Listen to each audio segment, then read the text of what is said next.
Alrighty, we're going to do some more differentiation, so with some harder functions. But before we do that, the first thing we just want to remember is that the derivative can be dy dx. It can be f dashed x. It can also be called the rate of change. It can also be called the gradient. So what the derivative tells us is if we've got a curve, I'll just do one like that. If I find the gradient at any particular point, the derivative at that point is the gradient. So here, where a tangent just touches, the gradient is 0. Here it's 0, here it's positive. If it was one of these points in the middle, the gradient would be negative. So we can also use the derivative to find the gradient at a particular point on a curve. All right, so we did the ones with whole numbers. So let's have a look at some trickier ones. So I'm going to do f of x is 3 on x minus x squared. So this one's a bit different because we need to write this as 3x to the minus 1 minus x squared. And then we can find the derivative, but just in the same way that we did last time. Minus 1 times 3 is minus 3. X to the power drops 1, so this will become minus 2. Take away, the derivative of that is 2x. So if you left it like that, that's okay. Or you could do minus 3 on x squared minus 2x. So then if we were asked, what's the gradient when x equals 1?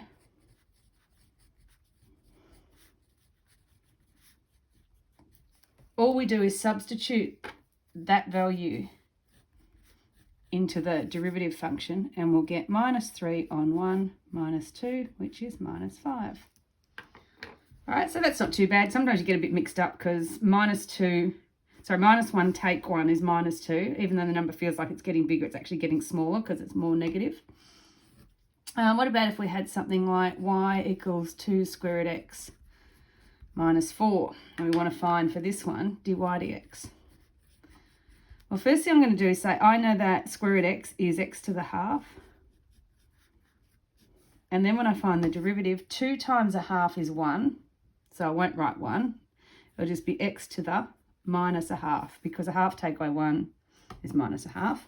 And then the minus 4, remember that's like x to the 0, so the derivative of that is just 0. So then if you're asked, find the gradient, say when x equals a half. Well, this is a bit hard to do. So what I'll do is I'll write this as 1 over the square root of x. The minus tells us that it goes on the bottom and the half tells us that it's a square root. So the gradient when x equals a half is 1 on the square root of 1/2. That's a bit weird, isn't it? So we could write that as 1 over square root of 1 is 1. Square root of 2 is square root 2. So that's like 1 divided by 1 on square root 2, which is the same as 1 times by square root 2 over 1. So that just equals square root 2. All right, that was a journey, wasn't it? What else might we have? I'll just do one that's a bit harder. Hoping that'll fit it on the screen then. This is the third and final example.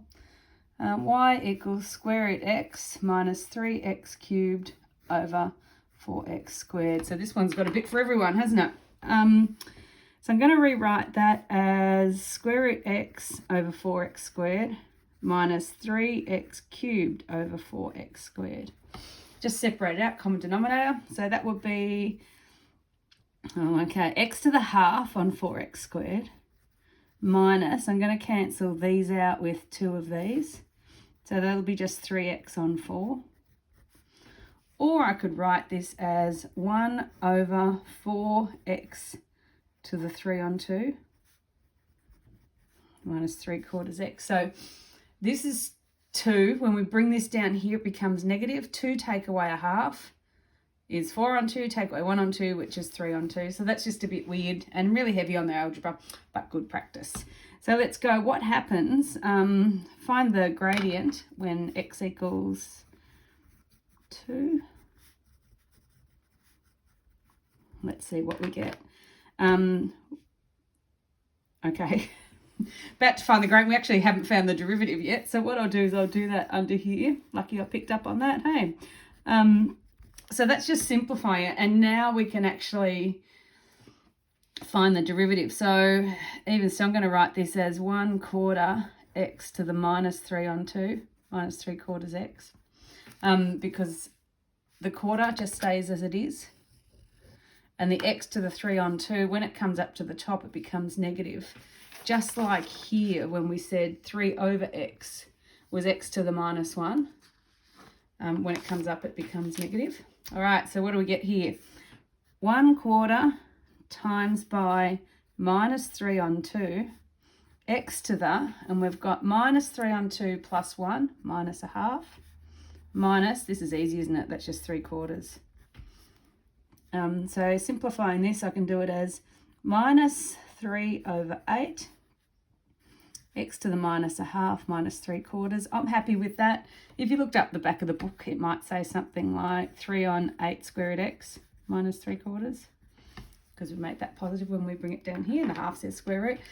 So going back here, the gradient when x equals 2 is minus 3 on 8 root 2 minus 3/4.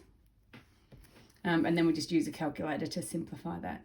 But if we had a calculator, and I'll do that in a minute, these are really quite straightforward to do anyway, and I'll run through that in another short clip.